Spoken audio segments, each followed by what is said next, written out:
Allez, top. Bonjour à tous, on se retrouve pour le podcast numéro 3 de Le Podcast en mode libre. Donc aujourd'hui, j'ai toujours mes deux compères avec moi et on a aussi une guest star. On a Cédric du podcast L'apéro des Papas Manchots, je ne me suis pas trompé. Voilà. Donc aujourd'hui, on va parler de beaucoup de choses. On va parler de nos expériences sous Linux, on va parler de l'aide que vous pouvez avoir si vous passez sous Linux. On a aussi un boxeur qui va s'amuser à se faire passer pour un débutant. Donc il va nous poser des questions pièges. Donc on va voir comment on va s'en sortir. Donc sur ce, je vais dire bonjour à mes invités. Bonjour. Bonsoir. Bonjour. Bon, voilà. Donc vous avez entendu la petite voix de Cédric du podcast de l'apéro des Papas Manchots. Un podcast qui existe depuis très longtemps, que j'ai découvert comme ça, tout à fait par hasard. Donc je vous mettrai l'adresse du podcast tout à fait en bas de ce podcast ou de la vidéo sur YouTube parce qu'il mérite vraiment qu'on aille l'écouter. Donc sur ce, on va passer au sujet de ce podcast. Donc je vais laisser la parole à Klaus. Vas-y Klaus, explique-nous un peu tes expériences que tu as eues sur Linux. Moi, mes expériences du coup sous Linux, j'ai commencé par du Ubuntu au tout début, GNOME. J'ai pas trop apprécié l'interface. Ensuite, Excuse-moi, je oui, peux t'interrompre, Klaus? oui, Vu que je joue le rôle du néophyte. Pourquoi tu n'as pas aimé Ubuntu?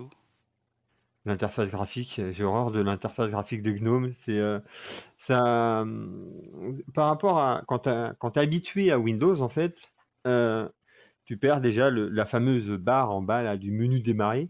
Ce Mhm. gnome, je ne l'ai pas retrouvé et disparaît en fait. Donc du coup, tu es un peu perdu. Ah ok, je comprends. Il faut réussir à se repérer donc gnome et puis t'as pas une personnalisation super top non plus, hein, hormis changer le fond d'écran, les icônes, voilà quoi. Waouh. Oui, c'est plus lié au bureau à la distribution, tout compte fait. Ouais, c'est ça. C'est Gnome en fait. Ubuntu en soi, de base, du moins parce qu'Ubuntu, t'as pas que Ubuntu en fait sur t'as Kubuntu, Xubuntu et Lubuntu, je crois, si je dis pas Mhm, de bêtises. mhm. Je peux te poser une deuxième question? Oui, C'est quoi l'Ubuntu, Xubuntu, c'est quoi tout ça? c'est les différents environnements de bureau. Kubuntu pour la version KDE, Mhm. entièrement personnalisable. Hein, tu es D'accord. d'accord avec moi, Cédric? Oui, oui, tout à fait. Xubuntu, la version XFCE, donc assez personnalisable, je trouve, mais un peu plus légère que KDE. Après, la différence exacte, En hormis fait, peut-être la personnalisation, je vois pas. ouais, en fait, ils ont pour chaque version de bureau différente, donc soit avec KDE, GNOME, LXTE, etc. Ils ont fait un dérivé d'Ubuntu. Donc on parle en effet, si on veut du XFCE pour des PC qui sont un peu légers au niveau de taille, puissance, etc. On privilégiera Xubuntu. Si on veut du GNOME, on fera du Ubuntu, etc., etc. Donc voilà toutes les Je, variantes en fait. je peux poser une question, Cédric? Mhm. Après la liste d'énumération que tu m'as donnée, donc moi j'ai noté KDE, XFCE, Mhm. GNOME, et là tu as dit si on veut du GNOME, pourquoi on choisirait du GNOME? Quel est l'intérêt de Alors, ce bureau? Parce que pour le moment, tu ne l'as pas, tu ne m'as donné aucun. Parce que là, j'ai noté pour KDE, XFCE, j'ai noté la personnalisation légère pour XFCE, KDE, la personnalisation, mais pour GNOME, tu n'as rien dit. Il y a quoi de particulier par rapport à GNOME? Alors, le premier avantage, c'est que lorsqu'on aime bien avoir le vide, le propre sur son bureau, donc avoir aucune icône, rien du tout, Gnome est fait pour ça. En fait, de base, on a un bureau vierge. La personnalisation, alors on peut faire de la personnalisation avec des modules complémentaires, mais de base, Gnome n'est pas là pour être personnalisé à outrance. Il est là pour exécuter des programmes graphiques et c'est tout. Donc en effet, quand on se connecte, on arrive sur l'interface GNOME où le bureau est dénué de tout. Lorsqu'on veut accéder au groupe de programmes, il suffit d'aller sur le petit bouton en haut à gauche qui s'appelle Activité, et là, il affiche tous les programmes. Les programmes ne sont pas cachés dans des sous-menus qui sont encore cachés dans d'autres sous-menus, etc. En fait, tout est mis à disposition pour aller au plus vite. Voilà la philosophie en fait de GNOME. D'accord, merci d'avoir répondu. Je reprends le fil conducteur. C'était Klaus qui parlait de son expérience. Je l'avais coupé sur Xubuntu. Tu peux reprendre, Klaus, à partir de Ubuntu, s'il te plaît? Yep. Donc après Ubuntu, je suis parti sur Mint, Linux Mint, donc version Cinnamon. C'est un peu comme une XFCE ou je sais plus. Pas mal hein, pour un débutant, qui est pas mal du tout, parce qu'on retrouve le petit menu démarrer en bas à gauche, hein. Ah oui, ça, c'est Et bien ça. ouais, ça c'est pratique pour les gens qui débutent, c'est pas mal, hein. Et puis après, bah, je suis parti sur Mageia. Mageia, donc la version KDE, une distribution française développée en France, avec Euh, avec un forum français. Attends, parce que moi, attends, depuis le début, j'étais écouté. J'ai noté que Ubuntu, il y a eu plusieurs environnements de bureau. Linux Mint, ça dérive de Ubuntu, c'est ça? C'est ça, c'est un dérivé d'Ubuntu, ouais. D'accord. Et Mageia, c'est aussi un dérivé d'Ubuntu? Ah non, du tout, Mageia, c'est un... Alors, faut pas que je dise de bêtises. Alors, je sais plus si c'est je sais plus dans quel ordre c'est exactement, hein, mais je sais que c'est un dérivé de Mandrake, ou non, Mandriva, qui est un dérivé de Mandrake, qui lui est un dérivé de Red Hat, je crois. Waouh. Il me semble que Compliqué, c'est un là. truc de ce genre. Il vient de loin, Waouh. lui. Ah ouais?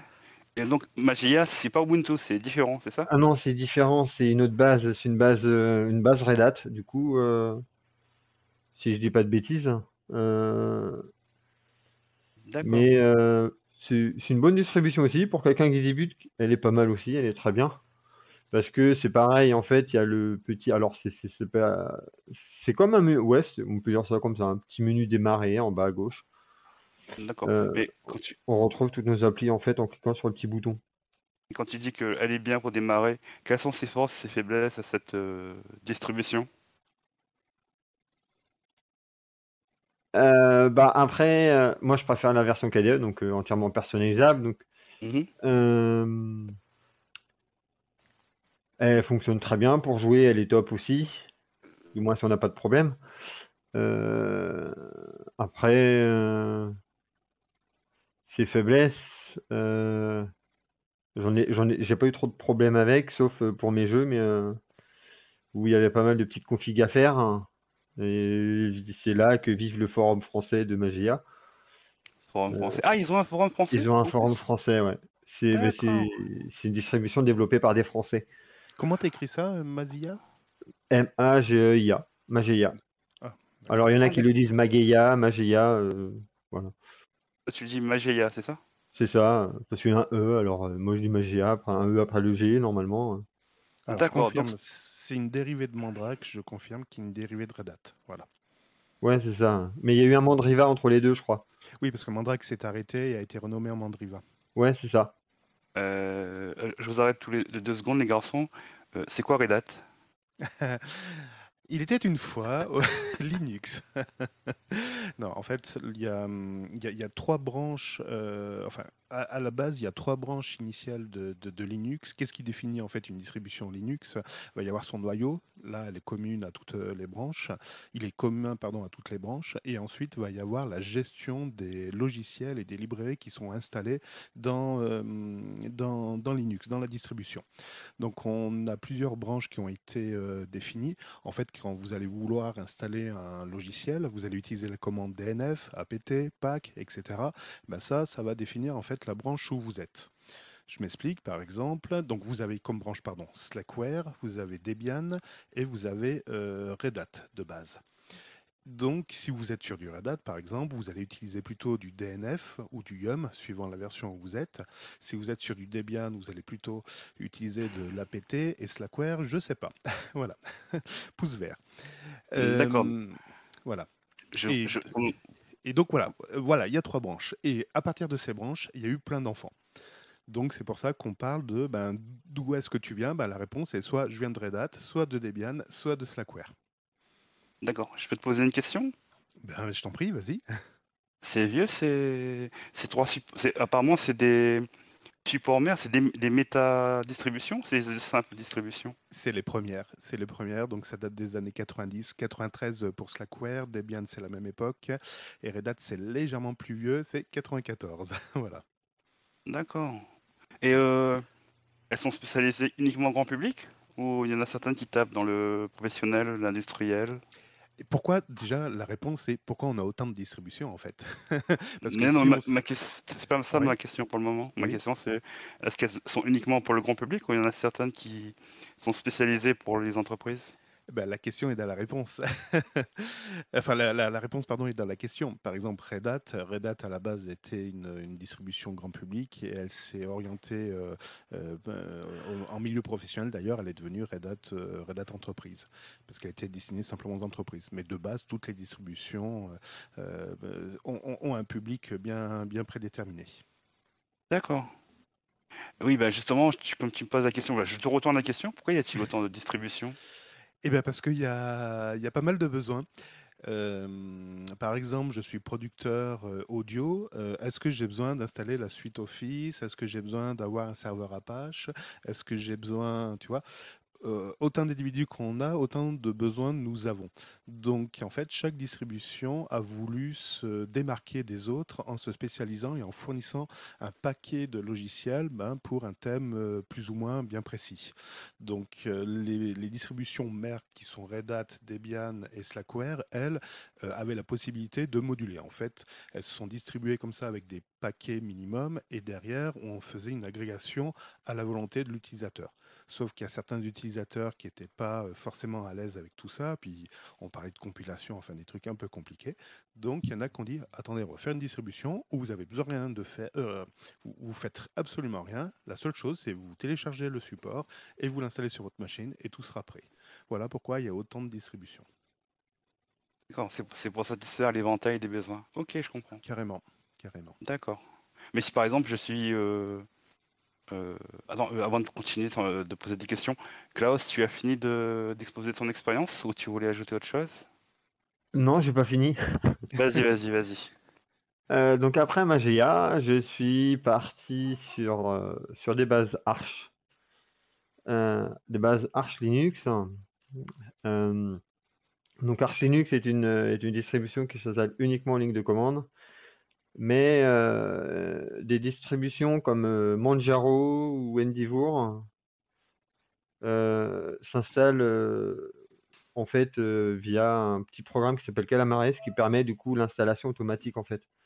C'est-à-dire qu'on ne fait plus ligne de commande. C'est vachement pratique. Et du coup, je suis parti sur Manjaro et Endivour OS, du moins les unes après les autres. Et puis bah, du coup, après, j'ai essayé j'ai essayé d'installer Arch Linux, hein, pas évident. Ah, Non, c'est pas je- évident puisque c'est tout en ligne de commande. tiens, Donc, c'est bizarre parce que j'ai une question, je rebondis sur ce que tu viens de dire. Qu'est-ce qui fait la spécificité de... Comment tu appelles Arch, c'est ça? Arch Linux, ouais. D'accord. C'est quoi sa spécificité à cette Elle s'installe, distribution? elle s'installe uniquement en ligne de commande. Ah, c'est bizarre parce que c'est assez paradoxal par rapport à ce que disait Cédric. Bah, c'est la seule distribution qui s'installe uniquement en ligne de commande aujourd'hui. Du moins, pas la D'accord. seule, il y en a d'autres que je connais pas. Mais comme Gentoo, par exemple, alors je crois qu'il y a une version qui s'installe en ligne de commande et il faut tout compiler, hein, si je dis pas de bêtises. Euh, mais autrement, c'est la seule que je connaisse qui s'installe vraiment uniquement en ligne de commande. Alors, j'ai une question pour toi, parce que c'est un peu paradoxal. J'ai entendu ce qu'a dit Cédric. Apparemment, il a parlé de l'éventail des besoins, donc c'est pour satisfaire tous les besoins. Donc, si j'ai bien compris, toutes les distributions qui ont été citées actuellement, c'est pour simplifier le travail de l'utilisateur vers Linux. Et là, toi, tu me parles d'une distribution qui apparemment s'installe en ligne de commande. Tu cherches la complexité, c'est ça? Bah, j'aime bien relever les défis. Non, Ah, d'accord. Ouais, surtout que non, Arch, c'est surtout pour, c'est pas pour les débutants sous Linux, c'est pour avoir c'est ça, donc, on a voilà. quand même une certaine Ouais, c'est connaissance. ça. Ouais. D'accord. Et alors, la philosophie, c'était pas de dire on vous met une ligne de commande pour que vous puissiez en baver. Non, non, c'était pour rester en fait le plus simple et le plus léger possible. Donc, une interface graphique, c'est pas forcément léger. Donc, voilà pourquoi on est parti sur une distribution en ligne de commande. Euh, voilà, c'est vrai que c'est un peu pour les barbus. Un débutant, enfin, je le déconseille pour les débutants. Ah bah Arch Linux, oui, pas du tout, hein. Pour un débutant, c'est même pas la peine d'essayer, hein. Hmm. Il va se tirer les cheveux pendant 3 heures. Même moi, un Arch Linux, j'ai essayé de l'installer, j'ai mis presque une journée, hein. Mais non, un débutant, il va mettre 3 semaines et encore, il aura peut-être même pas réussi à la finir à la fin. Donc non, non, Arch Linux, vraiment, Arch Linux. C'est pour des gens qui ont l'habitude d'utiliser Linux, hein, qui ont déjà une certaine expérience, moi je dirais. D'accord. Ah, donc ça satisfait le besoin de ceux qui ont déjà une certaine connaissance sous Linux, qui recherchent un certain challenge et qui veulent avoir un challenge tous les jours à relever. Donc c'est pour ça qu'ils font la transition vers Arch. C'est pour ça que toi tu as fait cette transition? Bah, c'était pour essayer de l'installer, moi, pour relever le défi de l'installer. Bon, D'accord. j'ai réussi à l'installer, à avoir mon interface graphique. Donc j'avais installé avec KDE pour avoir KDE dessus, sauf que j'ai eu un petit problème. J'ai pas réussi à l'installer comme il faut parce que j'ai un problème réseau. Donc du coup, je me suis dit bon bah on va passer sur sur une version Arch un peu plus simple comme Endivour ou Manjaro. Et puis ce sera plus simple. Et puis on comprendra peut-être un peu mieux le système. D'accord. Je pourrais te poser une question? Oui. Mais on va dire quasiment que le défi Arch est plus ou moins relevé, même si tu as baissé un peu le niveau en venant. Comment tu appelles sa distribution? Endeavour, c'est ça? Endivour, hein, Endivour Endeavour OS. OS, d'accord. Donc ma question c'est, tu comptes rester sur cette distribution ou tu comptes revenir après sur une ancienne distribution que tu as déjà testée? Ben, là, actuellement, je suis en train d'essayer d'installer Regatta OS pour le gaming, en fait, qui Ah, apparemment est pas mal pour le gaming. Donc, je la teste et puis on verra bien. Mais j'ai pour but de me perfectionner un peu plus sur l'installation d'Arch et puis ah, de retourner sur Arch Linux directement. attends, je te coupe brutalement là. Tu as prononcé un mot là, gaming. Tu veux dire qu'on peut jouer sous Linux? Bah oui, évidemment. Ah bon? Et jouer à des des jeux Windows? Oui, oui, même des jeux Microsoft passent sous Linux, hein, sans problème. Comment c'est possible? Ah, Steam, c'est la magie. Steam et Valve. Et puis, du moins Valve qui a développé Steam. T'as oublié le principal. Wine. Oui, Oui, Wine, ligne yes. rouge. La ligne rouge. D'accord, ok. Et ça date de quand cette possibilité de jouer aux jeux natifs Windows ou Linux? Alors, s'il y a quelqu'un qui peut répondre, parce que moi, j'en ai aucune idée, par contre. 93. Il est pas gentil en plus, t'as posé des questions pièges en plus. 93. En fait, dès le début, en fait, Linux étant un concurrent de Windows et que beaucoup de monde sont sous Windows, il y avait des programmes super sympas qu'on voulait faire fonctionner sous Linux. Mais n'ayant pas les codes sources, on ne peut pas recompiler pour que Linux puisse les interpréter. Donc, il a fallu inventer un petit programme intermédiaire qui puisse faire la passation entre un exécutable made in Microsoft, enfin, fait pour Microsoft, pour l'exécuter sous Linux. Donc, et a été créé un émulateur, Wine, qui n'est pas un émulateur, mais qui est un interpréteur d'exécutable et qui permet en fait de faire croire à l'exécutable qui se trouve dans un environnement Windows 95 au minimum. D'accord, j'ai plus ou moins saisi la moitié de ce que tu as dit, je vois à peu près ce que c'est. Bah, j'imagine que je comprends ce que c'est. Ok. Bon, en tout cas, Voilà. Claire, il n'y aura plus de questions Par pièges, contre, c'était juste pour si vous voulez savoir. plus d'informations, ce qu'a dit Cédric, il y a la chaîne de Carbone Kiwi qui l'explique très très bien les débuts du jeu sous Linux. Donc si vous avez l'occasion, vous tapez Carbone Kiwi et vous verrez, il va vous expliquer tout ce qui s'est passé sur le jeu vidéo sous Linux. Voilà, j'ai fini la parenthèse. D'accord, merci, j'irai voir. Merci, Ben. Du coup, Klaus, Donc, excuse-moi, Eric Booster.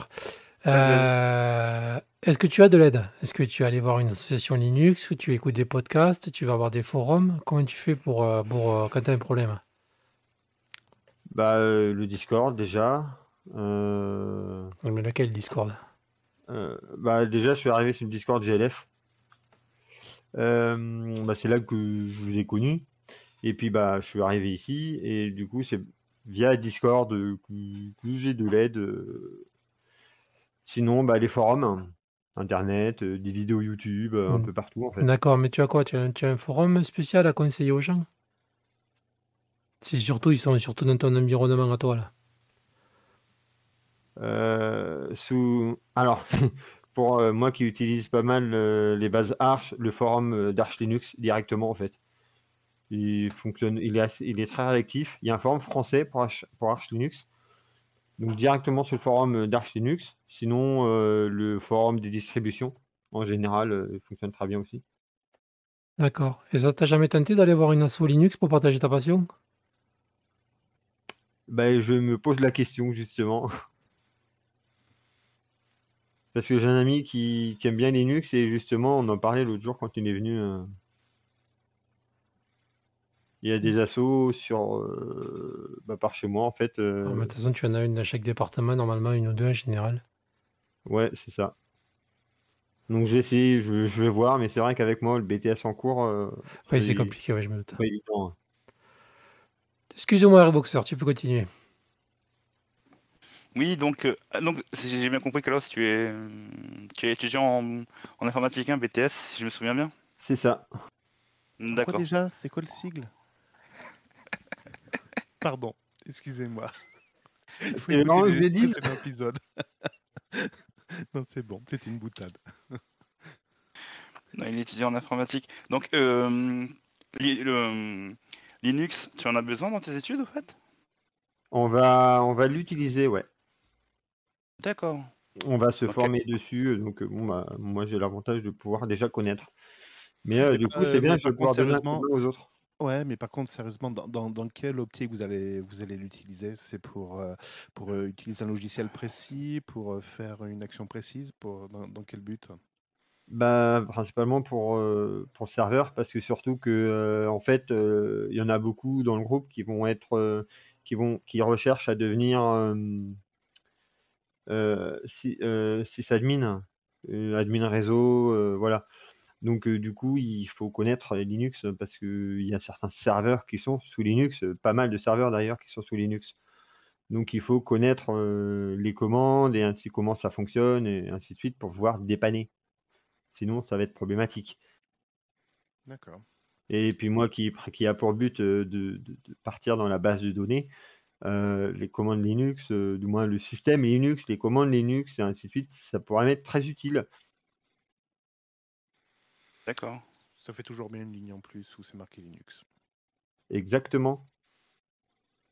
D'accord. Et vous avez des logiciels particuliers ou des environnements particuliers privilégiés dans vos études que tu vas avoir?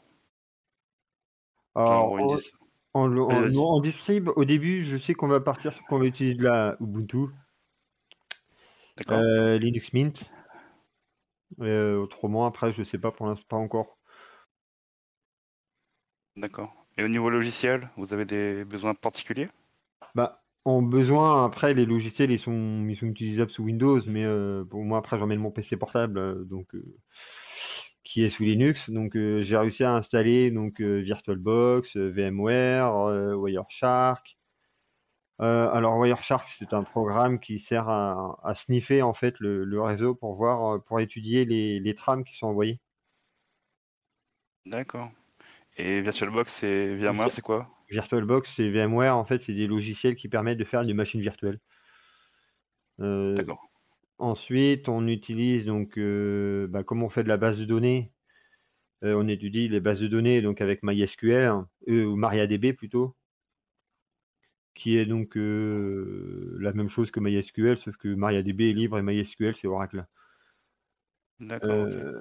Et donc, du coup, on utilise sous Linux, c'est WAMP. Alors, WAMP, c'est Windows, Apache, MariaDB ou MySQL et PHP. Et du coup, on utilise aussi la PHP MyAdmin. Et du coup, bah, moi, sur mon PC, j'ai installé LAMP, donc Linux, Apache, MariaDB du coup, et bah, PHP. Et en plus, du coup, j'ai installé PHP-MyAdmin. Tu t'es aidé de quoi pour faire cette installation et paramétrage, Les forums. les Les forums? forums, bah, comme au début, je l'avais fait sur ZorinOS, qui est une base Ubuntu en fait, donc qui elle est une base Debian. Euh, j'ai les forums, comme c'est une base Ubuntu, les forums Ubuntu, le wiki Ubuntu fonctionne très bien en fait, c'est magique. C'est vraiment le point fort d'Ubuntu, hein, c'est que ils ont un wiki incroyable. Bah, comme c'est la plus connue, ça aide. Et donc voilà. Euh, Sinon, bah, autrement, pour Fedora, en fait, pour Fedora, je me suis aidé. Oui, parce que du coup, sur mon PC portable, c'est Fedora que j'ai, en version KDE. Euh, j'ai été directement sur le site. Alors, c'est les sites Fedora, en fait, en doc.fedora, j'ai plus le nom de la suite, qui sont en français. Donc du coup, on tape le logiciel sur le site et puis il nous explique comment l'installer, comment le paramétrer, ainsi de suite. Super pratique, c'est D'accord. top. J'aurais deux questions pour toi. Tu parles de Oui, Fedora. Fedora, ça dérive de quelle distribution? Red Et Hat, d'accord, c'est une base Red Hat. d'accord. Et deuxième question, c'est quoi la spécificité de Fedora par rapport aux autres distributions? Elle, Vas-y. elle est orientée, bah, c'est une workstation, hein, principalement. C'est le nom de la distribution, hein, Fedora Workstation, station de travail. Donc c'est orienté professionnel, du D'accord, moins pour pouvoir travailler dessus, quoi. d'accord, ok. Tout est packagé dans la distribution pour faciliter le travail d'un informaticien ou d'un développeur, quoi. D'accord, C'est ok. ça. Bah, par exemple, MariaDB, PHP-MyAdmin, Apache, tout est déjà préinstallé en fait.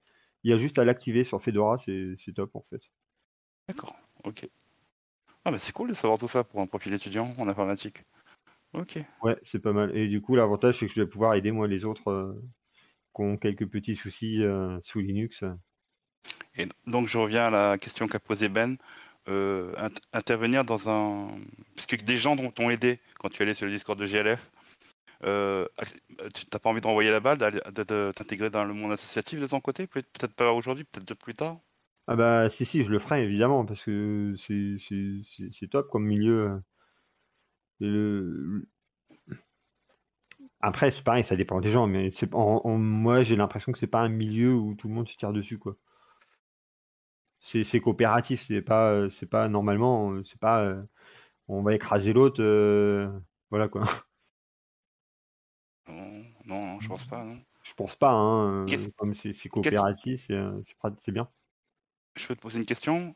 Oui, oui, vas-y. Qu'est-ce qui te motiverait à rejoindre le monde associatif? L'entraide,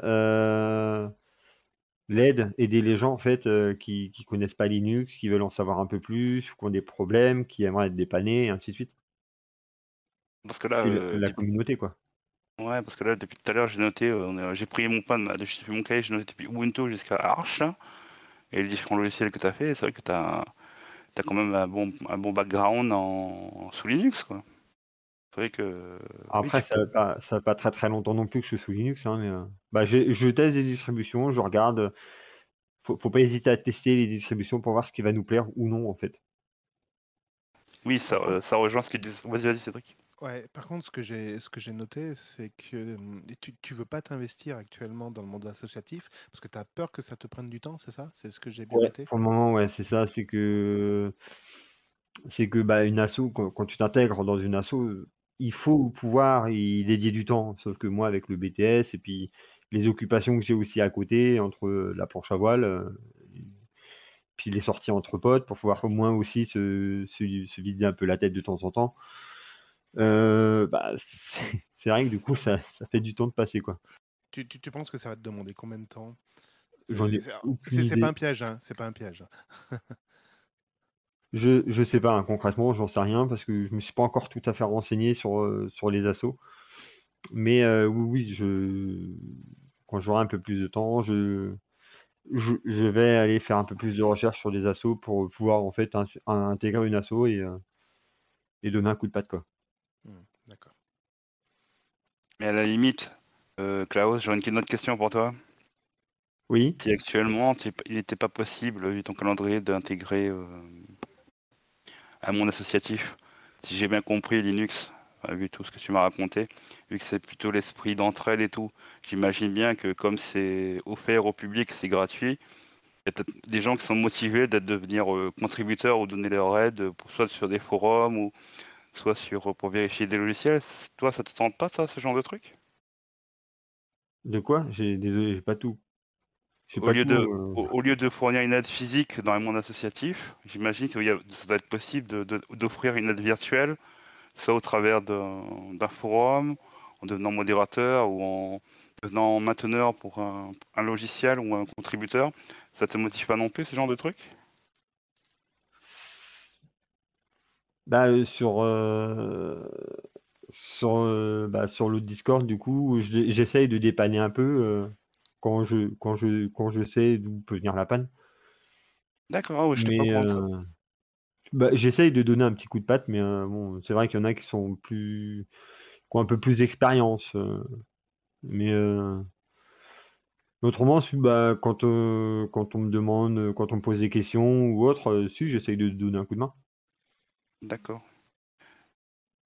Et ton ressenti vis-à-vis de la, co- de l'aide que tu donnes, tu penses que tu te sens utile par rapport à tout ça ou pas?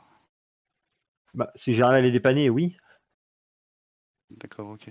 Tu penses que ça fait aider la communauté, les utilisateurs sous Linux? Oui, s'ils ont un problème, qu'on arrive à les aider et qu'ils arrivent, eux, à comprendre ce qui a été fait, oui, oui.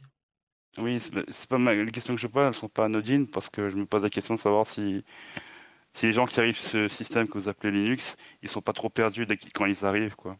Ils Bah, ont- ça dépend sur quelle distribution tu commences déjà. Parce que c'est en effet, si tu commences par une Ubuntu direct, en fait, tu arrives de Windows, tu arrives sur Ubuntu, ou sur du moins, Ubuntu ou une autre distribution avec une interface GNOME, tu peux être, pardon, tu peux être vite perdu. En fait, parce que bah, t'as pas la même interface graphique que sous Windows. Parce que c'est vrai que, par exemple, quand on est passé de Windows 7 à Windows 8, tout le monde était perdu avec l'histoire du menu démarrer qui avait disparu. C'était l'apothéose partout, en fait. Et c'est pour ça qu'il y a des développeurs qui ont mis en place, qui ont développé un petit programme là, que tu installes sur Windows 8 pour récupérer ce fameux menu démarrer. Et que Windows 8.1 est sorti avec le menu démarrer directement. Sous GNOME, tu n'as pas ce menu démarrer, donc tu peux vite te perdre, sauf si tu es un trifouilleur et que tu aimes trifouiller un peu partout, à droite à gauche. Sinon, autrement, sous GNOME, non, tu es perdu. Mais une distribution comme Zorin OS ou Linux Mint, Zorin OS, même si c'est la version GNOME, sa boîte une GNOME, c'est une GNOME transformée en fait, et tu as ce fameux menu démarrer. C'est pour ça qu'un débutant, je peux le conseiller d'aller sur Zorin OS sans problème, parce qu'il ne sera pas perdu non plus. Après, tu ne peux pas démarrer tout seul sous Linux, ou à moins d'être débrouillard et d'aller chercher les infos par toi-même, aussi un peu, ou d'aller sur les forums, sur les wikis des distributions, parce que tu fais pas du double-clic pour installer un .exe hein, sous Linux, ça marche pas. D'accord. Et donc, Zorin OS, la distribution dont tu parles, c'est une distribution que tu conseillerais à quelqu'un qui débarque pour faire sa transition vers Linux? Ouais, complètement, ou Linux Mint, c'est pareil, c'est une bonne distribution pour commencer. D'accord. Ok. Je vais poser une question troll. Quelqu'un qui n'a jamais vu Windows, il pourrait commencer sur GNOME? Quelqu'un qui débarque par exemple de Mac. Par exemple, ou qui n'a jamais vu ce que c'était un ordinateur de sa vie, et puis d'un seul coup, on lui dit, tiens, voici un ordinateur, et on lui met une distribution avec GNOME. Bah, s'il a jamais eu un ordinateur, pourquoi pas? Ça va pas le D'accord. changer, justement.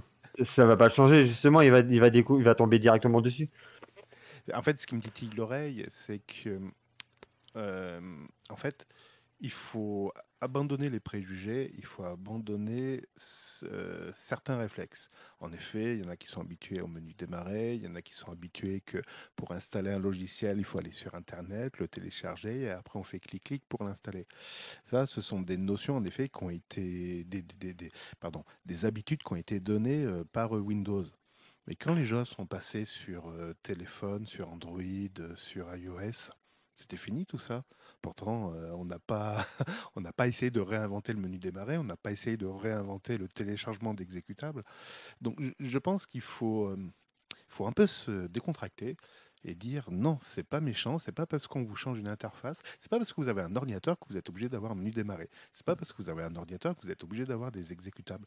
Donc je pense qu'il faut voilà, il faut abandonner tous ces préjugés, de temps en temps, il faut réapprendre, mais le b.a.-ba. Alors, ce que tu dis, Cédric, c'est pas un troll, pour la simple et bonne raison qu'il y a des jeunes qui sont au collège ou au lycée, ils ont jamais touché un ordinateur de leur vie, donc on leur a mis un smartphone dans leurs mains, tout petit, et ils ont jamais touché un ordinateur. Et quand ils intègrent l'école, le collège ou le lycée, ben ils vont faire des cours justement pour s'initier à l'ordinateur. Donc c'est pas un troll ce que tu dis là en fait. Mm, mm. Et ça va être de plus en plus l'inverse, c'est-à-dire que quand on va leur expliquer sous Windows qu'il faut aller télécharger un exécutable et l'exécuter pour pouvoir l'installer et jouer, mais il n'y a pas de magasin d'applications.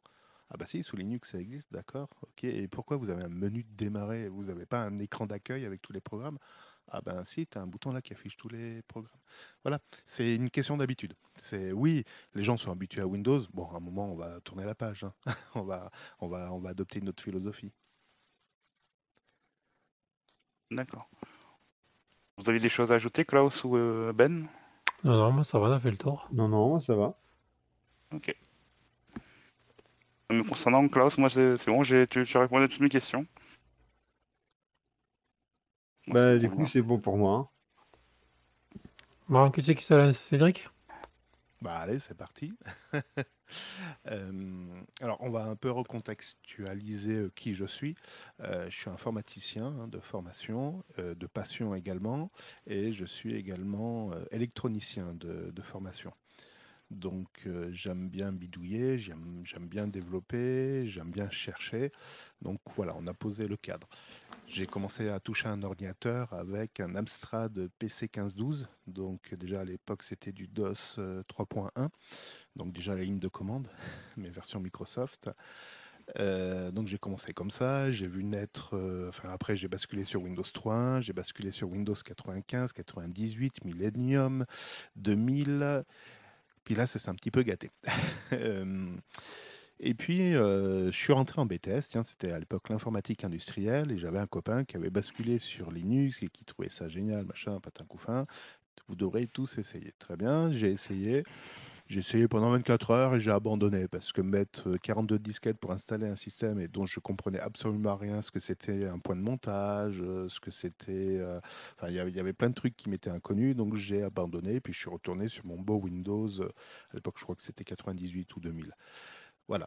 Et puis les années passèrent et puis je continuais à utiliser des systèmes Windows tranquillement. Et puis je suis retourné, j'ai repris mes études, je suis parti dans une licence informatique. Et là, je dis, bon, maintenant je suis en licence informatique, j'ai un petit peu grandi, j'ai pris un peu plus de bouteilles. Et Linux aussi, ça tombe bien. Et donc je vais peut-être réinstaller Linux. Et puis j'ai choisi une distribution au hasard, enfin au hasard. À l'époque, il n'y en avait pas tant que ça, je crois. Si, il y avait Mandrake, il y avait Red Hat, qui était devenu Fedora. On en était déjà à Fedora Core 3. Et puis, je sais pas, il faisait pas mal de promos d'ailleurs sur Fedora Core 3. Et puis, je dis, bon, je vais me lancer. Allez, je vais installer Fedora Core. J'ai installé Fedora Core 3. Et depuis, je suis jamais parti de Fedora Core 3. Voilà mon début de l'histoire, mon amour avec Linux. Alors, c'est pas parce que j'ai installé Fedora Core 3 que ça y est, je suis devenu un crack en Linux. J'ai commencé à utiliser le bureau, à utiliser tout ce qui naviguait autour du bureau, donc tout ce qui était graphique. J'utilisais Linux que en mode graphique et ça m'allait très bien. La ligne de commande, je l'utilisais vraiment, mais très, très, très, très, très rarement. Et encore, c'était pour faire des CD ou des RM. Et puis, je crois que c'est tout. Donc, effacement, déplacement dans des dossiers, puis pas grand-chose. Et puis, un jour, je me suis dit, tiens, je fais des sites internet, j'utilise des solutions. À l'époque, c'était à la mode. On utilisait des solutions toutes prêtes, hein. C'était des sites hébergés par Free, etc. Donc, l'installation du serveur et la maintenance du serveur étaient réalisées par le prestataire en face. Nous, on n'avait plus qu'à faire clic-clic et puis on transférait les fichiers via FileZilla, c'était à peu près tout, c'était FileZilla où on faisait ça comme ça. Et un jour, je me suis dit, ben, je vais me commander un serveur, entre guillemets, nu, avec le système d'exploitation de base, mais sans aucun programme. Sans aucun programme qui puisse accueillir les gens sur le site Internet. Donc, qu'est-ce que c'est un site Internet? Qu'est-ce qu'il y a derrière? De quel logiciel vais-je avoir besoin? Et là, j'ai commencé à potasser des documentations en disant, ben voilà, il suffit de commander un VPS. Voilà, un nouveau mot qui est rentré dans mon vocabulaire. Vous allez installer Apache, la base de données. Voilà, plein de mots qui se sont rajoutés. Et en ayant fait ça, j'ai commencé à rentrer dans un processus d'apprentissage de ligne de commande, donc le fameux terminal, le bash, et je n'ai plus quitté le bash depuis cette époque-là. Quand je vous dis cette époque, c'était 2014, ouais, 2015. Et maintenant, ben, j'ai des serveurs sous Debian et j'ai des postes de travail sous Fedora et Ubuntu. Voilà un petit peu mon cursus. Et je me suis amélioré, j'ai découvert que ben, il y avait plusieurs bureaux, hein, je vous en parlais tout à l'heure. Il y avait GNOME, il y avait KDE, il y a Cinnamon, il y a LXDE, j'y arriverai jamais pour celui-là. Donc j'ai découvert qu'on pouvait personnaliser les bureaux. Alors, c'est pas trop ma tasse de thé, hein. Moi, je suis plus programmeur que peintre. Voilà, je fais pas de fresques sur mon bureau. Euh, voilà, je fais de la programmation, je fais des scripts, j'essaye d'optimiser le système et j'essaye également, quand je fais une installation, de la faire proprement. C'est-à-dire éviter les raccourcis en foutant le bordel tout au même endroit. J'essaye de respecter les standards. Donc, je me documente énormément. Avant de me lancer dans un truc, je lis énormément de docs pour savoir ce qu'on peut faire, ce qu'on doit faire ou ce qui est respectablement jouable. Voilà à peu près ma philosophie et mon utilisation aujourd'hui de Linux. Et aujourd'hui, ben, dans le milieu professionnel, j'ai changé pas mal de boulot. Et aujourd'hui, ben, j'utilise également Linux en milieu professionnel et je suis référent technique au niveau Linux. Voilà, une belle étiquette. Donc j'utilise de la base de données, j'utilise énormément de lignes de commande et voilà. Et je crois aussi qu'il fait D'accord. partie d'une association aussi, non? Je vais y arriver. Et un jour, il y a 4 ans de ça, je me suis dit, ben ouais, je suis tout seul devant mon écran, ok, il y a des forums, il y a des sites internet, très bien, mais j'aimerais pouvoir échanger également avec des gens en physique. C'est plus sympathique, voilà, puis c'est l'occasion de rencontrer des gens de proximité. Et c'était à l'époque où le Raspberry Pi aussi commençait à sortir, je crois, si je dis pas de bêtises. Et je dis, ben pourquoi pas, vu que le Raspberry Pi s'appuie sur une distribution Linux, ça peut faire partie de la planète Linux. Donc pourquoi pas, si je tombe dans une association qui dérive là-dessus, allons-y. Donc j'ai regardé l'annuaire des distributions. L'annuaire des associations, les fameux GUL. Et il y en avait une qui était pas très loin de chez moi. Et je dis, ben, pour la première fois, je vais simplement assister en tant qu'auditeur libre. Je vais voir comment se passent les réunions. Donc j'y suis allé une première fois, une deuxième fois, une troisième fois. J'ai commencé à sympathiser avec des barbus, des vrais barbus. Ils ont vu que ben ouais, je répondais à leurs questions, que ben quand ils me parlaient de trucs un petit peu tordus, ben j'arrivais à comprendre la finalité de ce qu'ils disaient. Donc le courant est bien passé. Et au fil du temps, je me suis de plus en plus impliqué dans cette association. J'ai commencé à faire des présentations. Des présentations, c'est on présente un petit programme, on présente une méthode, on présente ce qu'on a découvert, voilà. Et puis on aide également à installer Linux sur des ordinateurs, on dépanne les gens, voilà. C'est au niveau temps. Ce qui était très agréable, c'est que ben, je suis quand même occupé, hein. J'ai une vie de famille, j'ai un boulot. Donc au niveau de temps, ben, ça ne demandait pas énormément de temps.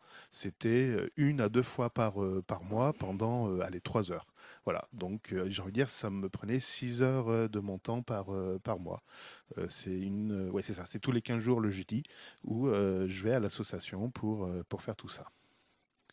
D'accord. Du coup, tu touches à Bash depuis 2014, c'est ça? Voilà, c'est ça. Depuis 2014, alors je me débrouille pas mal. Je me fais des petits scripts Bash pour enchaîner les commandes qu'on ferait à la main. Donc j'essaye d'automatiser ça. Je fais un peu je fais de la compression vidéo. Je remanie les fichiers PDF qui sont scannés par mon scanner. Je range automatiquement également les photos avec les métadatas qui sont à l'intérieur. Voilà mes meilleures réussites. D'accord. Voilà. T'as un parcours Windowsien, ensuite tu as basculé sous Linux. MS-DOS, Windows, Linux, ouais, ouais, Ah ouais, enfin, c'est un long parcours, quoi. ouais. Et Et sous... le milieu professionnel m'a permis également d'agrémenter également mes connaissances au niveau Linux. Tout à l'heure, vous parliez de VMware, vous parliez de virtualisation de manière plus globale. Le milieu professionnel, parce que c'est vrai qu'en tant qu'individu, la virtualisation, c'est un mot barbare. On peut comprendre, on peut toucher du bout du doigt, mais on voit pas la finalité en fait. Mais en milieu professionnel, on la touche bien, la réalité de la virtualisation. Ce qui m'a amené derrière à faire la virtualisation à la maison pour faire des tests, pour monter des machines connexes, sans forcément avoir besoin de machines physiques. Voilà. D'accord, ok. Donc tu te débrouilles plutôt bien sous Bash? Je suis pas un crack, je me débrouille. D'accord. Non, parce que je vois arriver les questions, là, piège. J'en avais une là, qui est sur le bord des lèvres, là. Je te la passe quand même, comme ça, juste pour le plaisir. Vas-y. C'est quoi le contrat de la commande 4? Ouais, ben, tu affiches pas grand-chose. Là. Le contraire de 4, je vois pas le piège. Ouais. Je vois, Non, c'est quoi le contrat de la commande 4? C'est AT. c'est AT. J'ai pas compris. C'est quoi la commande qui fait le contrat de ce que fait la commande 4?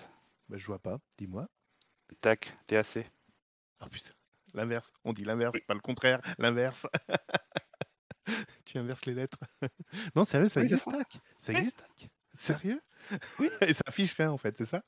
Non, ça affiche l'inverse de ce que fait 4. L'inverse Ah d'un oui, tac. ça commence par la fin. D'accord, ben tu m'as appris un truc. Ok. Tu vois, c'est pour ça que Euh, je m'appelle le stagiaire, parce que j'en apprends tous les ouais, jours. ouais. 2014, petit joueur, hein. Ah bah. Enfin bref, je ferme la parenthèse, sinon je vais déborder. Ok, donc tu as fait Fazia, Fedora Core 3.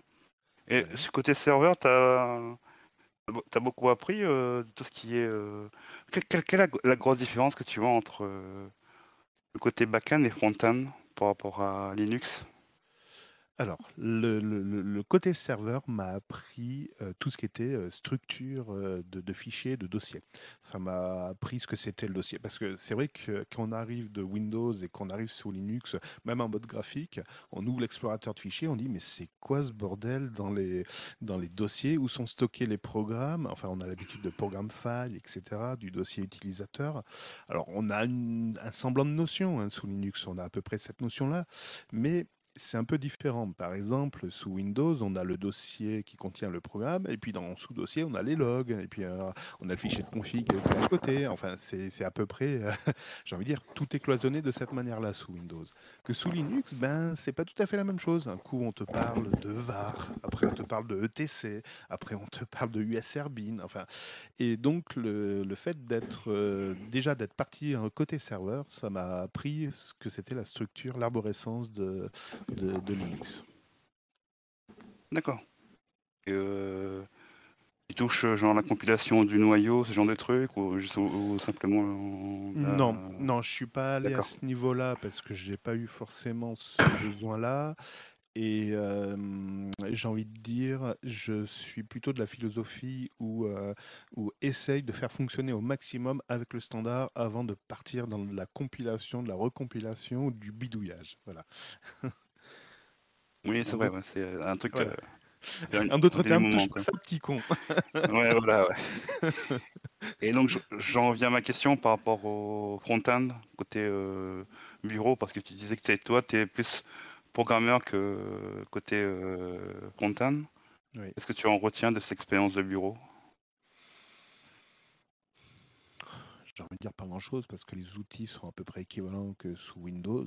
Donc l'interface graphique, justement, elle n'est pas du tout, mais pas du tout déroutante que ce soit. Alors, GNOME, je troll un petit peu en disant que c'est pas déroutant parce qu'en effet, il faut se faire à l'idée qu'il faut aller cliquer sur activité, etc.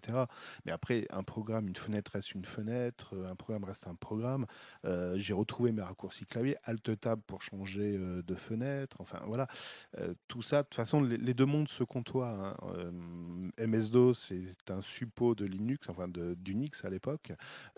Donc forcément qu'il y a des choses qui y reviennent. Euh, Après, en front, non, j'ai pas été vraiment dérouté. Alors, j'ai vraiment pas aimé mon expérience. J'ai essayé KDE il y a très longtemps et très peu de temps parce que j'ai pas aimé cette possibilité de faire des clics dans tous les sens pour avoir des menus, des sous-menus, des options dans tous les sens. Ça m'a vraiment pas plu à l'époque. Alors peut-être que KDE s'est amélioré entre-temps, mais j'ai vraiment pas aimé ce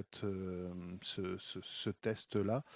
J'ai tout de suite par contre adhéré à GNOME où c'était épuré, il n'y avait pas besoin de faire des clics dans tous les sens pour accéder à un programme. D'accord, Voilà. d'accord, d'accord.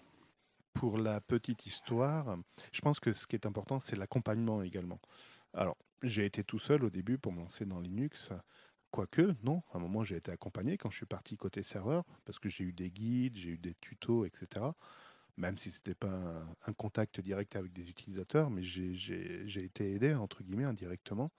Mais ce qui est important, c'est d'accompagner. Je dis ça parce que oui, je suis dans une assos, mais j'ai également accompagné mon père au changement. Mon père, il a 70 ans et il a subi la mise à jour Windows 10 qui lui a tout explosé. Euh, donc mon Oh, père, merde. ouais, ouais. Mon père, donc un peu échaudé, il me dit, tu me remets Windows 7. Donc là, on met sa casquette d'informaticien, on réfléchit 2 secondes, on dit bon, oui, c'est possible, mais non, on va pas le faire parce que Windows 7 sera plus maintenu et le temps me donnera raison en disant que Windows 7 sera plus maintenu. Donc, il fallait faire quelque chose. Il m'a dit, ben, tu me changes pour autre chose. Ok, d'accord. Donc, j'ai pensé tout de suite en effet à Linux. Et là, on se dit, punaise, la ligne de commande. Non, mais non, surtout pas ça. Pas pour lui, pas pour lui. Et tout compte fait, j'ai essayé de lui installer Linux. Je lui ai montré rapidement. Donc, je lui ai installé ce que je connaissais. Parce que je dis, s'il m'appelle, qu'il me demande de l'aide, si je lui installe autre chose que ce que je connais, je pourrais pas l'aider. Ou, je veux dire, je vais prendre plus de temps que la normale. Donc, je lui ai installé du GNOME sous Fedora. Alors, j'ai pas été joueur jusqu'à ce niveau-là. Je lui ai installé du GNOME, mais sous Debian. Mais le bureau était GNOME. Et en fait, mis à part qu'il avait plus ce menu démarrer, il a retrouvé donc tous ses programmes, dont Firefox, la messagerie, Thunderbird, oui, parce que je l'ai laissé encore sur un client lourd. Il a retrouvé son YouTube, enfin, il a tout retrouvé ses programmes, son LibreOffice pour la gestion des documents. Donc, ça n'a pas été si déroutant que ça. Il sait qu'il est passé par Windows, mais aujourd'hui, oui, il est sur un Linux, mais et l'accompagnement, c'est important. Évidemment, il ne va pas mettre à jour son Debian tout seul. Donc, à peu près tous les 2 ans, je vais faire un tour pour faire une grosse mise à jour. Mais autrement, le reste du temps, il est autonome. Il n'y a pas de souci. D'accord. Je rebondis sur ton expérience du monde associatif. Ça fait combien de temps que tu baignes dans le monde associatif, au fait? Pas si longtemps que ça, 4 ans. 4 ans. Ah, 4 ans quand même, c'est énorme, quoi. Ah bon, tu Et trouves? Ouais, non, non, j'ai si, pas. enfin, Ouais, je sais pas, c'est juste mon avis, hein. ouais, ouais, ouais, Euh, tout à fait. Qu'est-ce qui t'a poussé à faire le pas? Ne plus être tout seul. J'en avais marre d'être tout seul, de parler Linux à moi-même. Alors si, je parlais Linux à 2, 3 copains de bureau, et 3, ça doit être le maximum, sur une équipe de 100. Tous les autres détestent Linux, et quand je les mets sur les serveurs, ils me maudissent. Voilà. Ah, ok. Et voilà. Et donc, j'en avais un petit peu marre, et j'avais envie d'échanger avec d'autres personnes. Oui, qui avaient à peu près soit la même passion, mais au moins le même centre d'intérêt. Donc, en fait, j'ai dû chercher association Linux parce que je connaissais pas ce que c'était un GUL, je crois, à l'époque. Ça retourne à 80. Oui, oui, je crois que j'ai dû chercher association Linux avec les communes de mon coin. J'en ai trouvé deux, trois, dont une qui était en train de s'arrêter, donc c'était pas la peine.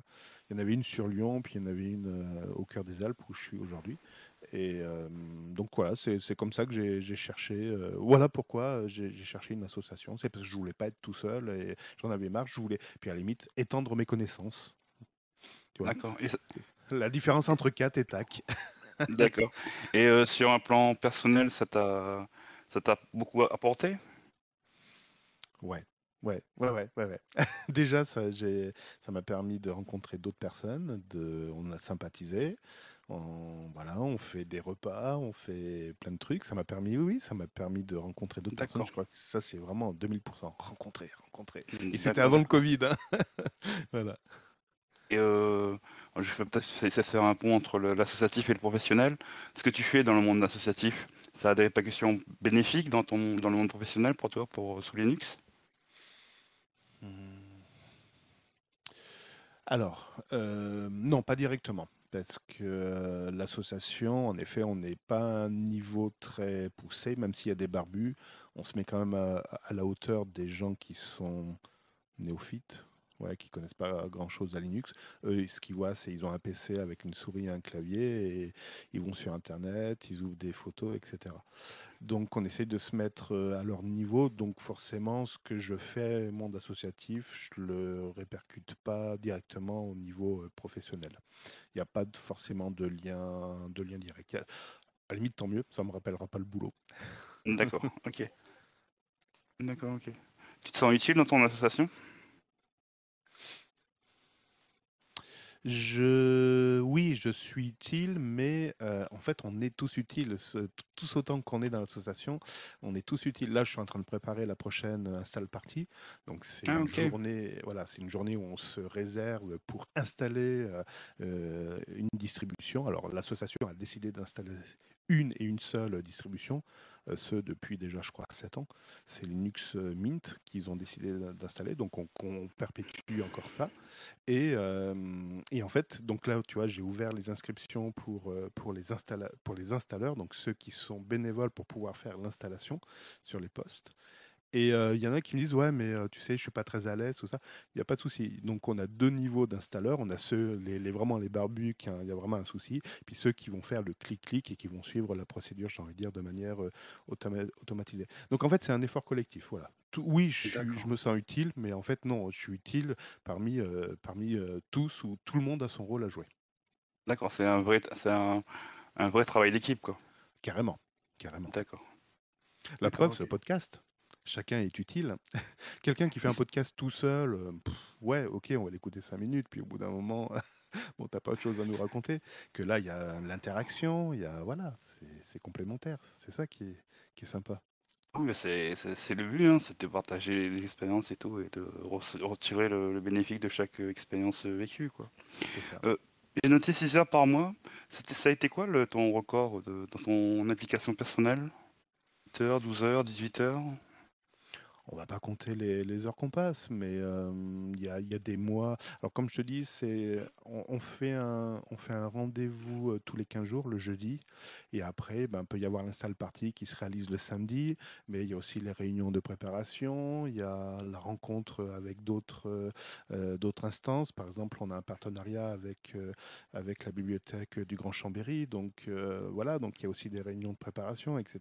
Donc non, je compte pas forcément, je passe pas non plus des milliers d'heures. Surtout que moi j'ai un effort à faire, c'est que je suis assez loin de Chambéry, hein, j'ai pas loin de 30 minutes de déplacement avec du péage, D'accord, etc.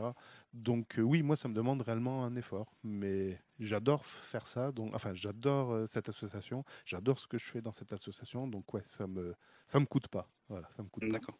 Si tu veux faire la promo pour une association, vas-y, hein. Oh, donc si vous êtes dans le Grand Chambéry ou dans la région de Chambéry, donc l'association s'appelle Alpinux, Alp Linux et vous y êtes invité. Vous n'êtes pas obligé d'être membre pour pouvoir venir à l'association. Donc, si vous voulez avoir le calendrier, comme je vous ai dit, hein, c'est tous les 15 jours, donc il ne faut pas se louper. Donc, actuellement, on est à la Dynamo. La Dynamo, c'est un grand centre, notamment où il y a un Fab Lab, etc. C'est un peu un pôle technique associatif de Chambéry. Donc, on s'est retrouvés là-bas. Et donc, pour voir notre calendrier, vous allez directement sur alpinux.org. D'accord, ok. Tu as un mot à ajouter? Eh bien, écoute, je pense avoir fait le tour. Moi aussi, je pense avoir fait le tour de mes questions. Bah, je te remercie beaucoup. De rien, avec plaisir. Monsieur Ben? Ah, c'est à mon tour. Voilà, ça va être vite fait, ouais. Donc moi je suis quelqu'un qui a tripoté Linux comme ça, parce qu'il y en avait un peu ras-le-bol de Windows. Voilà. Je suis parti, je suis revenu, je suis parti, je suis revenu. Bon, comme j'ai déjà dit différents podcasts, je suis quelqu'un qui aime la simplicité, je n'aime pas quand c'est compliqué. Donc si c'est compliqué, je vais pas me prendre le chou dedans. Et encore, ça dépend pour certaines choses. Donc moi, il faut que ça soit simple. Si ça commence à devenir compliqué, ça va pas m'intéresser et je vais pas y rester. Voilà. Et Ne- encore, t'as commencé par quoi, toi? Comme distribution, Oui.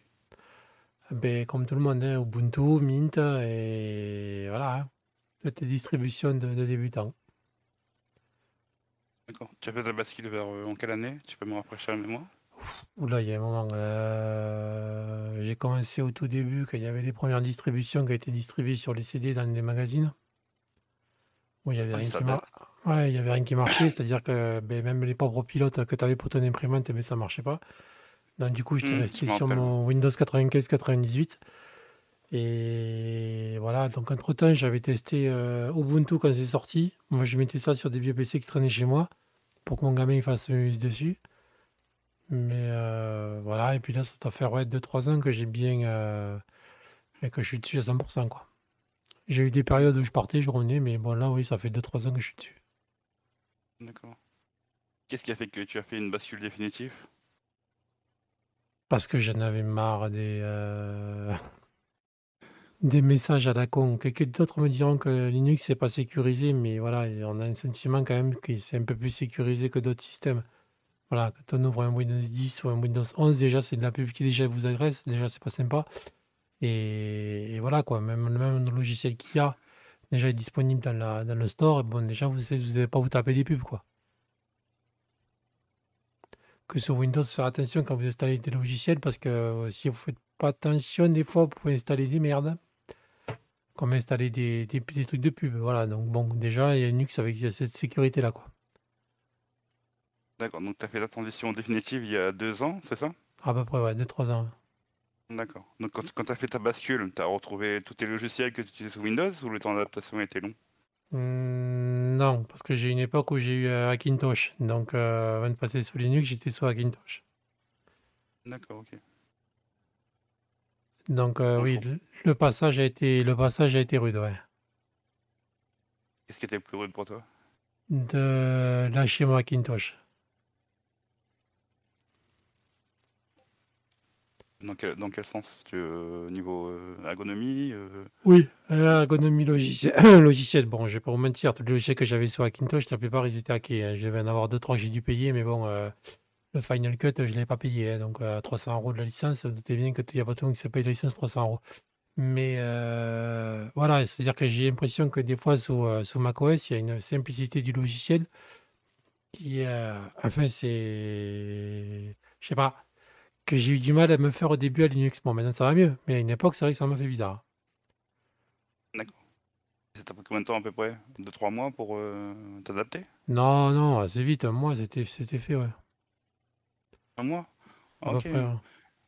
Et donc tous les logiciels bureautiques, tout ça, sans parler du gaming, hein, c'est Ah, qui ben, ça la bureautique, je ne faisais pas, donc très peu. C'est par taper un coin de temps en temps. Donc bon, ça posait pas trop de problème. Mais bon, comme je monte des vidéos sur YouTube et tout, c'est là où j'ai senti, ben oui, là, ça fait bizarre, ouais. D'accord, donc ta période d'adaptation pour trouver tes logiciels, enfin, pour utiliser de nouveaux logiciels, ça t'a pris combien de temps? Un peu plus de temps. C'est-à-dire que si on doit parler système et tout, enfin, genre gérer ses mails et tout, on va dire quand même moi c'était torché. Mais tout ce qui était vidéo et tout ça, gestion du son, oui, ça a été beaucoup plus long, ouais, 2-3 mois, ouais, même plus.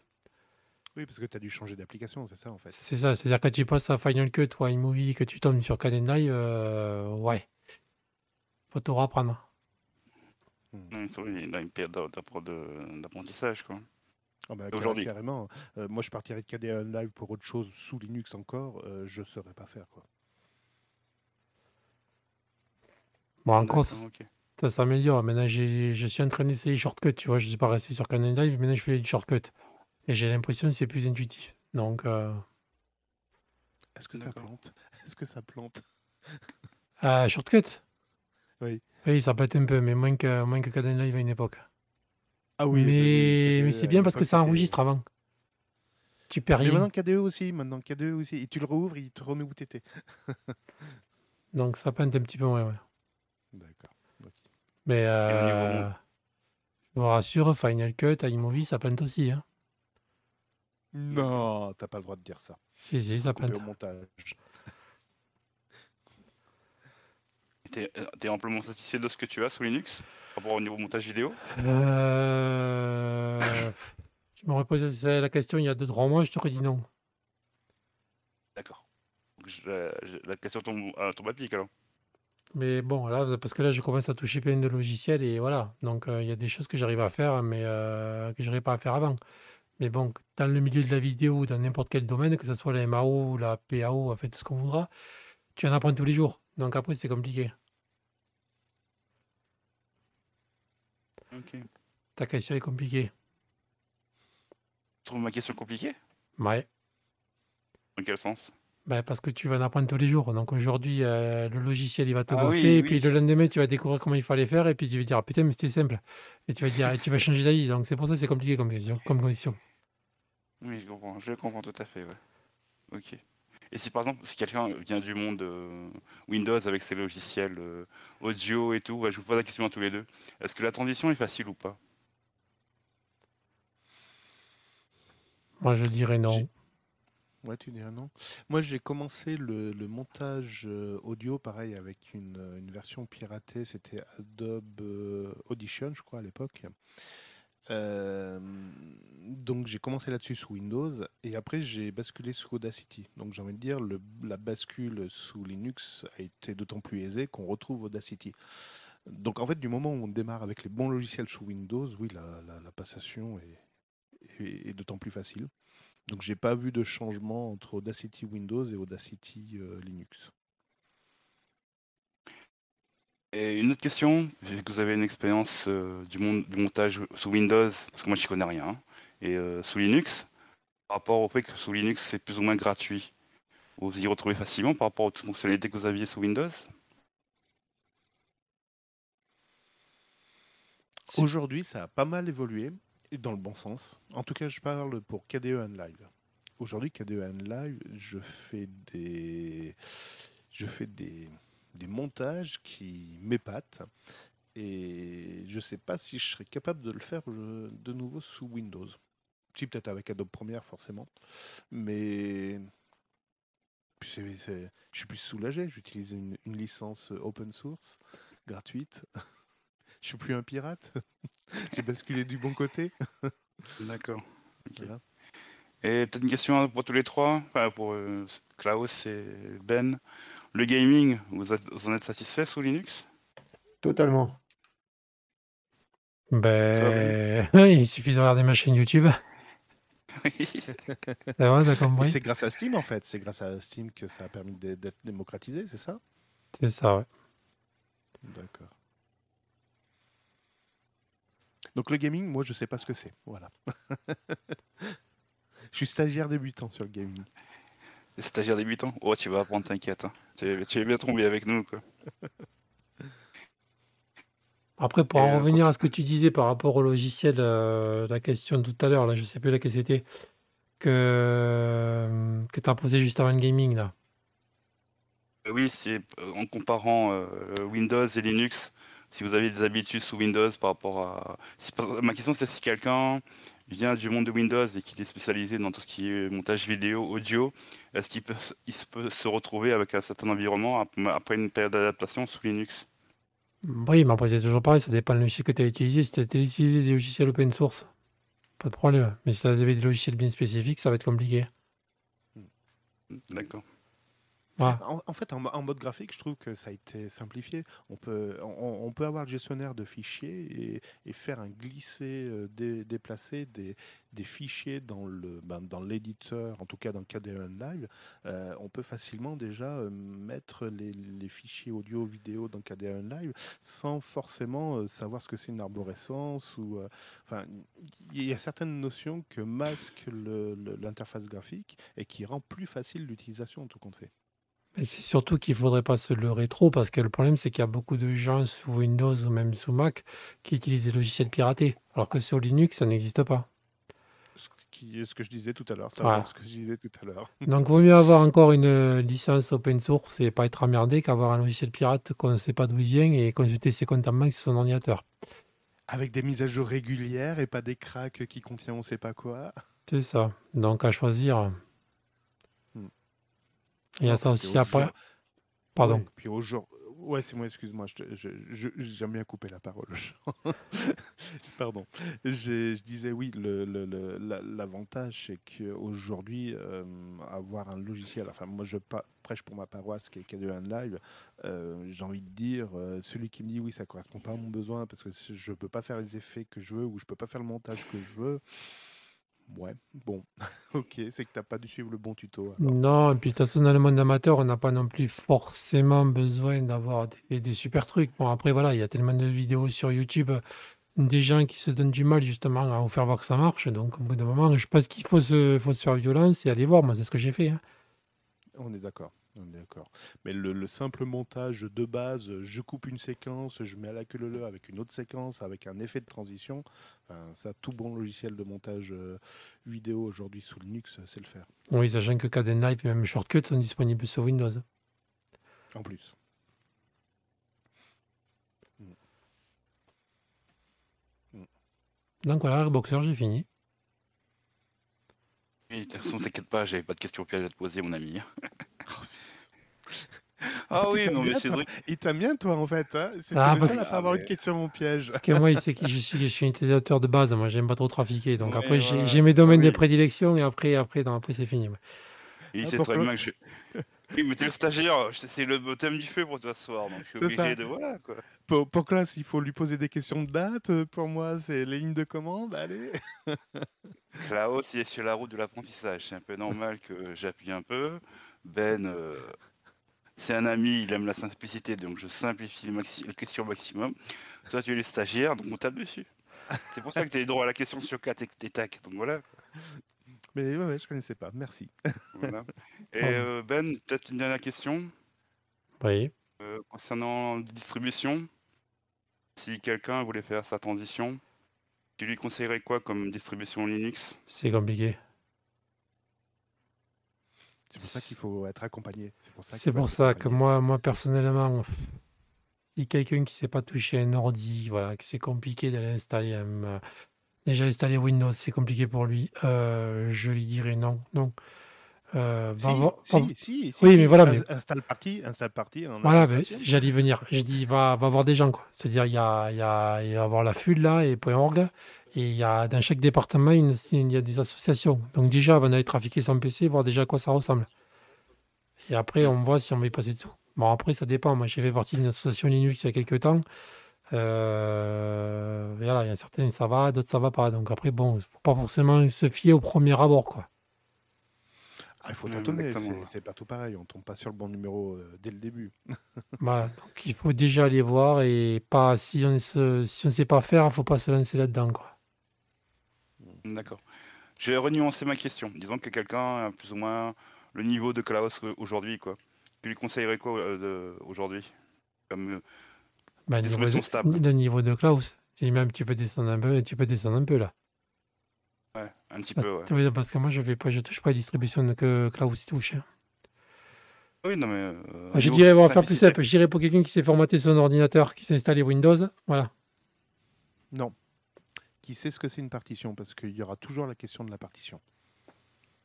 Ouais, au moins. Et Tu c'est conseillerais ça, qui? ouais, et c'est ça, c'est la question piège. Parce que le reste, j'ai envie de dire, il y a beaucoup de distributions où c'est suivant, suivant, suivant, terminé. Mais la question piège de la partition, et on sait que ça touche les données personnelles, là, il y en a plus d'un qui fait dans son caleçon. Et donc, j'ai envie de dire, si vous voulez vraiment vous y lancer, parce qu'il y a un moment, il faut quand même se lancer, faites une sauvegarde de vos documents et prévoyez le coût en disant, la machine risque d'être daubée pendant un petit moment. Voilà. Bien sûr, ouais. D'accord. Je t'avais oublié ça. Oui, mais bon, comme moi, je ne m'emmerde pas à faire des doubles boots. Moi, c'est en avant Guingamp et puis on y va, quoi. Voilà. Donc, bon, j'évite de trop laisser de données sur mon PC. Moi, tout ce qui est personnel, c'est stocké sur un disque dur à part et voilà, quoi. Mais c'est très bien, c'est très bien. Ouais, Mais il y c'est a très beaucoup bien, de ouais. monde Je la qui laisse, n'ont je qu'un laisse seul PC, très, quoi. voilà, je laisse très peu de données. J'ai tellement été embêté des fois avec des problèmes et tout que maintenant, je laisse très peu de choses sur mon ordinateur, quoi. Hum, hum. Donc c'est un réflexe que tu as acquis, de mettre tes données sur un disque externe en sauvegarde, quoi.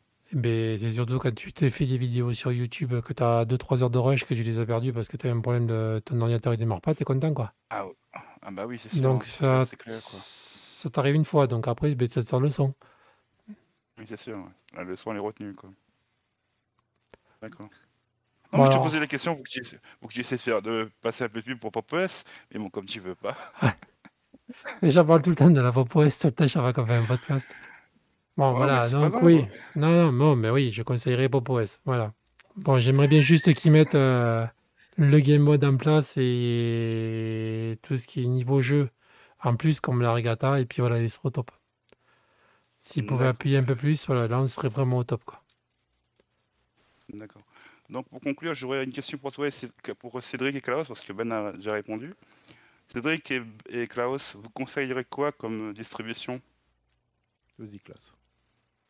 Ben, comme je l'avais dit à un moment donné, pour quelqu'un qui débarque, pour un débutant, Zorin, Mint serait très bien, mais c'est pareil, hein, de toute façon, pas tout seul, hein, parce que c'est pas évident de démarrer sous Linux tout seul. Il faut aller à la pêche aux infos, hein. Faut pas se dire, mode YOLO, youhou, c'est la fête du slip, je vire tout et puis je recommence tout, mais sous Linux. Alors déjà, faut que la personne sache déjà ce que c'est.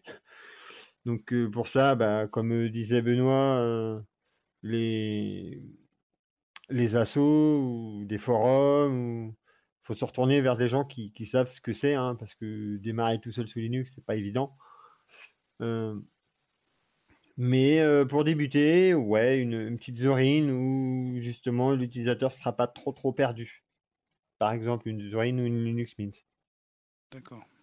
Et toi, Cédric? Une Slackware? Non, je plaisante. Bon, Pardon. bah là, mais même moi, je m'y attaque pas. Alors, Ouais, encore mieux, tu mets une restart d'OS. Oui. Encore mieux. Non, après, les distributions dérivées de Debian sont... Il est mort de rire. Sont très bien, les dérivés de Debian. Donc Ubuntu, Debian, Mint, voilà, très bien. Euh, En effet, généralement, les installateurs de distribution sont assez easy, où c'est suivant, terminé, et puis ils proposent même un moment. Alors, je faisais tout à l'heure la parenthèse sur les partitions. En fait, la plupart des installeurs vous demandent s'il efface tout le disque, il fait sa sauce. Donc, en effet, si vous avez vraiment rien à perdre, c'est ce qu'il faut faire.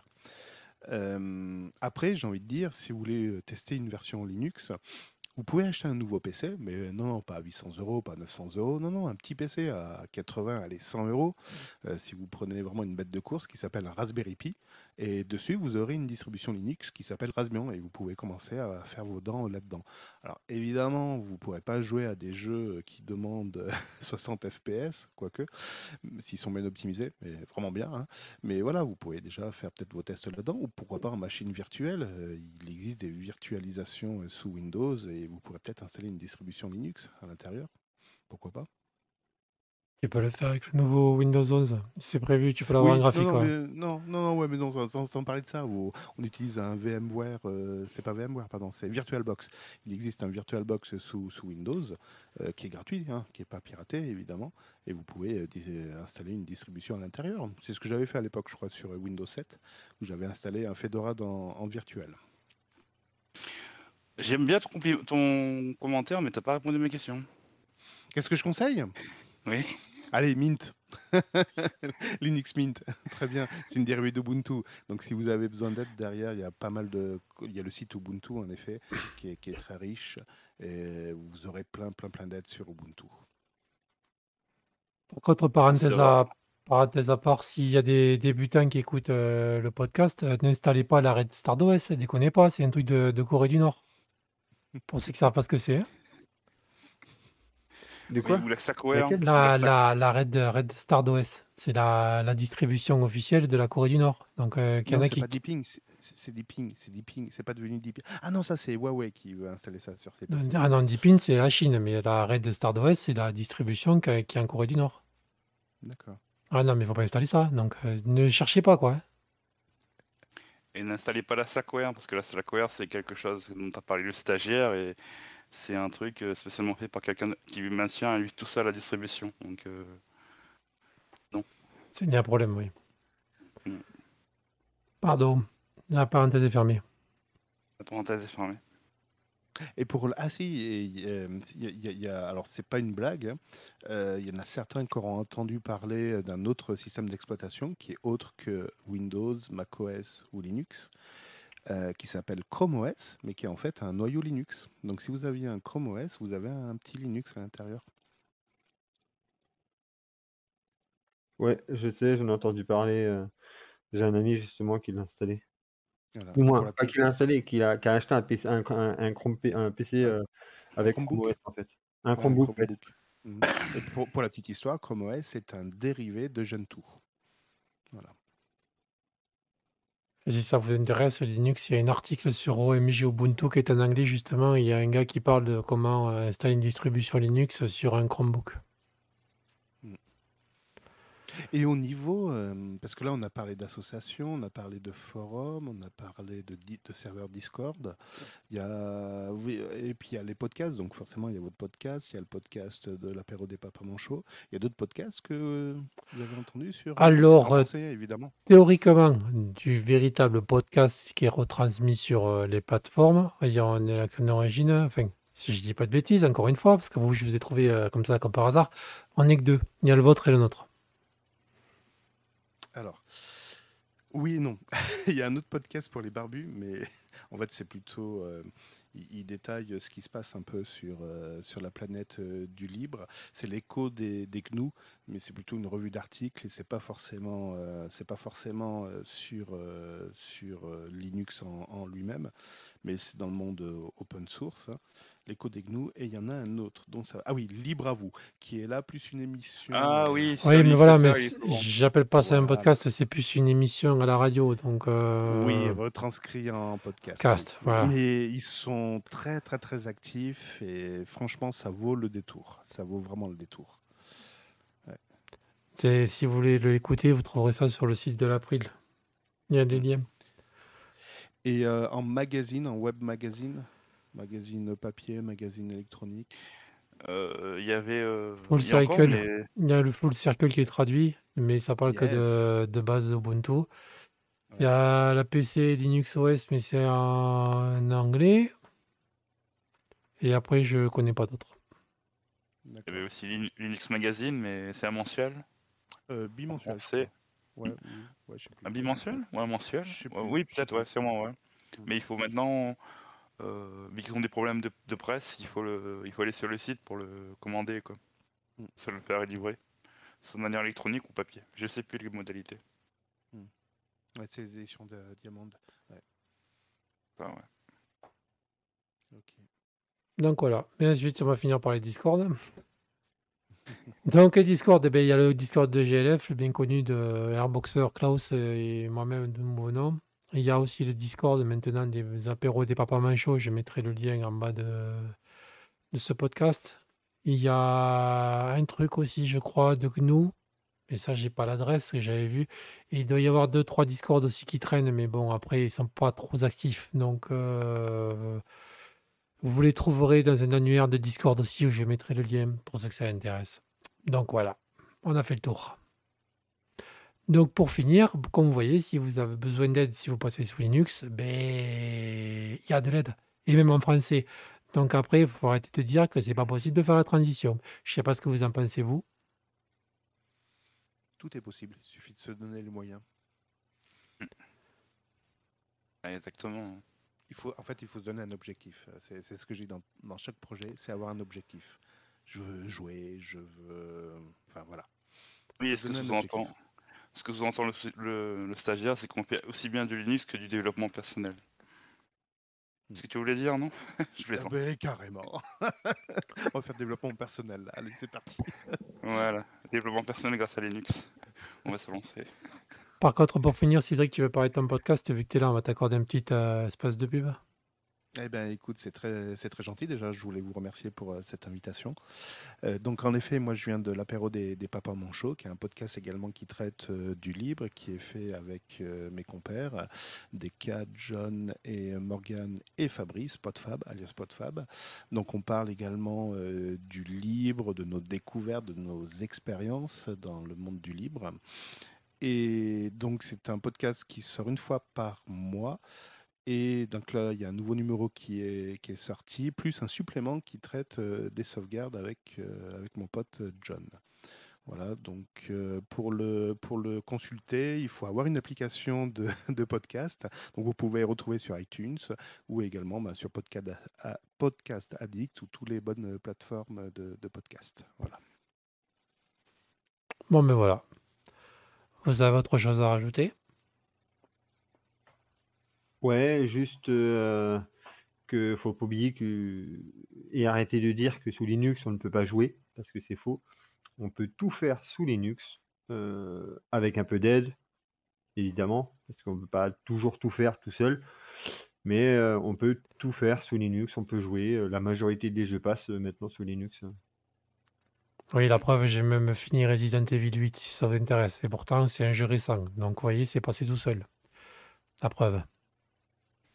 Et puis Ouais. moi, je m'amuse bien avec Horizon Zero Dawn sous Linux, donc tout passe. Même avec Steam, Age of Empire passe sous Linux, un jeu Microsoft. Ouais. Donc, Et voilà. j'ai juste de m'apercevoir que tu as amélioré ton accent en anglais, c'est incroyable.